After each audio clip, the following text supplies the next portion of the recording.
குட்டி ஸ்டோரி. கடல் கொள்ளையர்கள். ஒரு காலத்துல நிறைய கடல் கொள்ளையர்கள் இருந்தாங்க. அவங்க தங்களோட கப்பல்லையே வாழ்ந்தாங்க. கடல்ல போடுற மற்ற கப்பல்கள் எல்லாத்தையும் தாக்கி அதுல இருக்கிற விலை உயர்ந்த பொருட்களை எல்லாம் கொள்ளையடிச்சு வாழ்க்கை நடத்திக்கிட்டு இருந்தாங்க. ஒரு நாள் அவங்களோட கப்பல்ல நிறைய தங்கமும் வைரமும் பெருகி போச்சு. இனிமே கொள்ளையடிக்கிற பொருட்களை வைக்க கூட இடம் இல்லாம போச்சு. அதனால அந்த கடல் கொள்ளையர்கள் ஒரு தீவுல போய் அந்த தங்க வைர பொருட்களை எல்லாம் புதைச்சு வைக்கலாம்னு முடிவு பண்ணாங்க.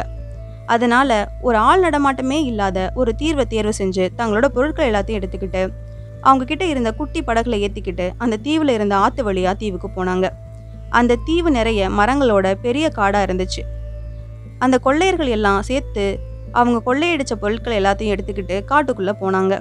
அந்த தீவுல எல்லா பொருட்களையும் புதைச்சு வச்சுட்டு திரும்ப தங்களோட கப்பலுக்கு போயிட்டாங்க. கொஞ்ச காலத்துக்கு பிறகு அந்த கொள்ளையர்களை அரசாங்கம் கைது பண்ணி சிறையில் அடிச்சிருச்சு. ஆனா அந்த தீவுல இருந்த புதையல் அப்படியே இருந்துச்சு.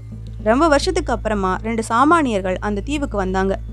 எதேச்சையா அந்த தீவுல இருந்த புதையலை கண்டுபிடிச்சு அந்த 2 பேரும் ரொம்ப சந்தோஷப்பட்டாங்க. ஆனா நாம கண்டுபிடிச்ச மாதிரி இந்த தீவை வேற யாராவது கண்டுபிடிச்சிடுவாங்களோன்னு அவங்களுக்கு பயம் வந்துடுச்சு. அதனால புத்திசாலியான அவங்க பக்கத்து தீவு பக்கத்து நாடுகளுக்கெல்லாம் போய் கடல் கொள்ளையர்களோட ஆவி அந்த புதையல் தீவுல இருக்குன்னு புரளையை கிளப்பி விட்டாங்க. இந்த விஷயம் பக்கத்து நாட்டு அரசருக்கு தெரிஞ்சிச்சு. அதனால அவர் நிறைய மண்ட ஓடுகளையும் எலும்புக்கூடுகளையும் எடுத்துட்டு வந்து அந்த புதையல் இருக்கிற இடத்துல வச்சாரு.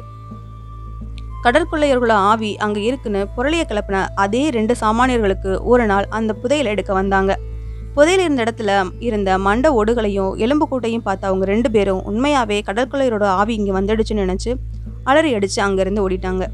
அதுக்கப்புறமா அந்த பக்கத்து நாட்டு அரசர் ஒரு கப்பல் எடுத்துட்டு வந்து அந்த புதையல் எல்லாத்தையும் எடுத்துட்டு போய் தன்னோட நாட்டு கஜானாவில் சேர்த்து நாட்டு மக்களுக்கு நல்லது செய்ய அதை பயன்படுத்த ஆரம்பிச்சாரு.